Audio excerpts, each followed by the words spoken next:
Terrarian in the Dungeon, Chapter 23, Fan Fiction by Azazyel.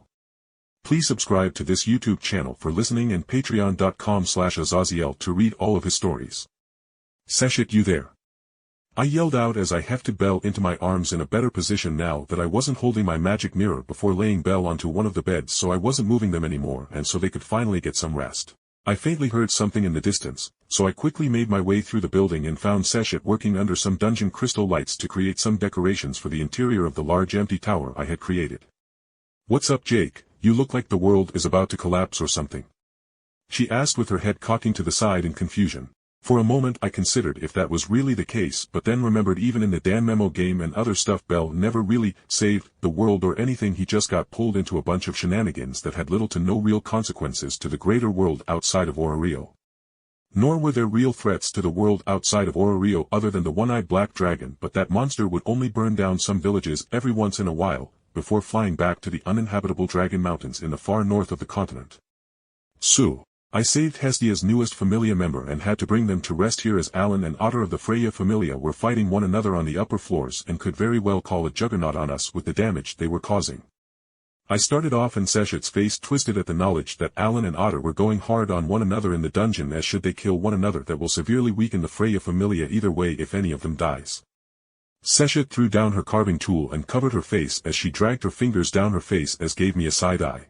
"There's something you aren't telling me. What happened, Jake?"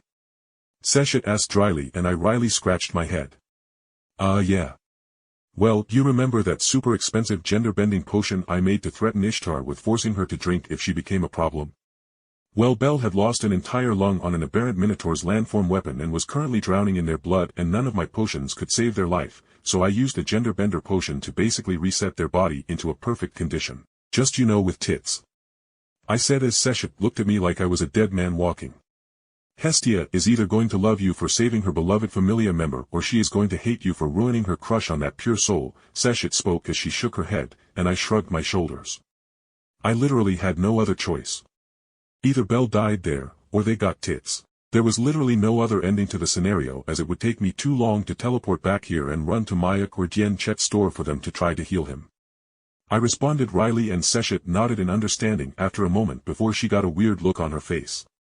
"Wait, is that why I could see a ribbon of fate from Belle trying to connect to you back at the hostess?" she asked herself, and when I asked what the hell she meant, she waved me off. "Put the thought out of your mind, Jake. Karma and fate are so far beyond your mortal worries at the moment that it's not even funny. Now let me get Belle's clothes fixed a bit before we try to escort them home, as Hestia is going to throw a fit." I had already explained to Seshat how Belle's upper clothes got shredded from being torn apart during their fight with the Minotaur, to say nothing of the soccer ball-sized hole in the middle of her chest area of the shirt and jacket that left her chest wide open to see. I sat outside the room while Seshat tried to get Belle's clothes into some kind of order, and I heard Belle mumbling in her unconscious state as my goddess shifted around her form to make sure her pants weren't going fall off or whatever with how their body had changed greatly. "All right, Jake, come in," Seshat called out to me. I sewed a couple of seams into her shirt so her new breasts have some room while closing up the shirt, so she doesn't flash everyone in Orario as we take her to Hestia's place. "You know where Hestia lives?" I asked as I carefully hefted Belle into my arms again, and I noticed Belle had cutely leaned into my chest and grabbed onto the hoodie I was wearing after taking off my armor. "Ah! The threads of fate are tightening around one another, eek!" Seshat cried out, looking at me and Belle with literally glowing eyes, and my hands tightened around Belle as I reflexively stopped the thought of dropping the form within my arms. "Seshat, wake up. Where are we going?" I said exasperatedly, as I wanted to just go to bed and sleep after this debacle. When I get super stressed or depressed, I don't get violent or just sulk. I just go take a nap, and, in this situation, I was rather stressed as I had no idea of the ramifications will come of what has happened today. Seshat pouted, but she still led me, who had to carry Belle's still unconscious form across Orario, and thankfully, with Seshat obviously leading me, I didn't have to deal with any white knights who wanted to jump in seeing some dude carrying a woman into the ghetto decrepit section of Orario that had never gotten fixed after Evelys went crazy after the Zeus and Hera Familia got booted out of the city. "Well, this is the church Hestia mentioned she lived at. Hopefully, she is home," Seshat muttered, and I could only nod as I took in the familiar heavily decrepit Hestia Familia church. God, I was glad I didn't live here. I bet it had bugs everywhere with all the broken windows and such. I then shifted Belle in my arms as I followed Seshat past the little gated fence that surrounded the church, and then Seshat took one look at the rotting wooden door of the church, and then instead of knocking on the door she began kicking a less rotten side of the door, creating a large racket with the impacts. "Hestia! You there?" Seshat called out as she kicked the door, and finally, I heard another door slam open or closed from within the church, but as all the racket was going on I felt Belle shifting in my arms, and for a moment I wanted to hush Seshat so Belle could sleep, but then I felt the bit of soreness in my arms that were the result of carrying Belle for like half an hour. So, I mentally encouraged Seshat to kick the door louder. Finally, however, the church's door swung open swiftly and there was the panting form of Hestia, who had obviously run from the church's less decrepit basement to greet us. "Phew! Seshat, you came to visit. Hello." Hestia spoke excitedly as she greeted Seshat before her words drew off as she took in the long white-haired beauty resting in my arms. "Belle."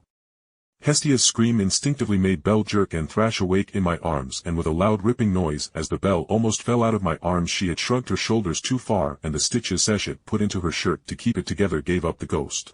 Seshat, Hestia, and I all froze in dumbfounded silence as Belle's new breasts jumped out of her ruined shirt, clearly showing Belle's new changes, and then Hestia tilted back and forth in place. "Don't die, Hestia!" Seshat cried out, lunging forward to catch Hestia, who collapsed into a dead faint. I couldn't remove my eyes from the sight of Belle awakening, and as she lay within my arms Belle looked up to me with her large innocent red eyes, and then they looked down. Saw their large milky smooth breasts. Looked back up at me. Back down again. Back to me. "I am a girl." Belle screamed, and I mentally said fuck it as she began struggling again, and this time I just let go, and with a loud thump Belle just fell into the floorboards of the church. "Why is my Belle a girl?" Hestia screamed as she pointed at me and Seshat, as she had somehow come back to reality after hearing Belle's very feminine new voice. "Belle, maybe you should start off on how an aberrant minotaur of all things got down to merely the 7th floor, and I will explain how you got turned into a girl," I said, and Hestia's eyes lasered onto Belle, who cringed at the sight of Hestia's angry eyes. "Belle. You promised you weren't even past the 5th floor yet." Hestia scolded Belle, who shrunk in on herself. "I was doing fine with the killer ants and war shadows, so I didn't see a problem in going to the floors before the next big monster changes with the fog-filled floors of the 10th floors and whatnot," Belle said as an excuse, but Hestia wasn't having it. "I don't give a damn, Belle Crannel. You went too deep without preparations or a party, and what happened? Another damn minotaur jumped you," Hestia yelled, stabbing her fingernails between Belle's new boobs before Hestia realized what she just did and jumped backward blushing, and then she whirled on me. "And you, how did my precious Belle get so cute and have boobs that match mine?" Hestia cried, and my mind short-circuited a bit on that last bit, making me cough and give her a look, making her lightly dusted with pink darken as she realized I caught her on that slip of the tongue. I took a deep breath and let the joking atmosphere dissipate, and Hestia's blush died as she realized I was being serious. I looked to Belle and said clear as day so both goddesses could confirm my words as the absolute truth. "Belle Crannel, you were dying. You had no other option other than me pouring a gender-bending potion into your mouth because your entire chest cavity was ruined as the Minotaur had pulped one of your lungs. You were drowning in your blood in the other lung, you had plenty of ruptured organs from the Minotaur beating you to death. And with Freya's otter and Alan fighting just outside the corridor I was in for whatever reason." I could only shrug as I looked Belle in her red eyes.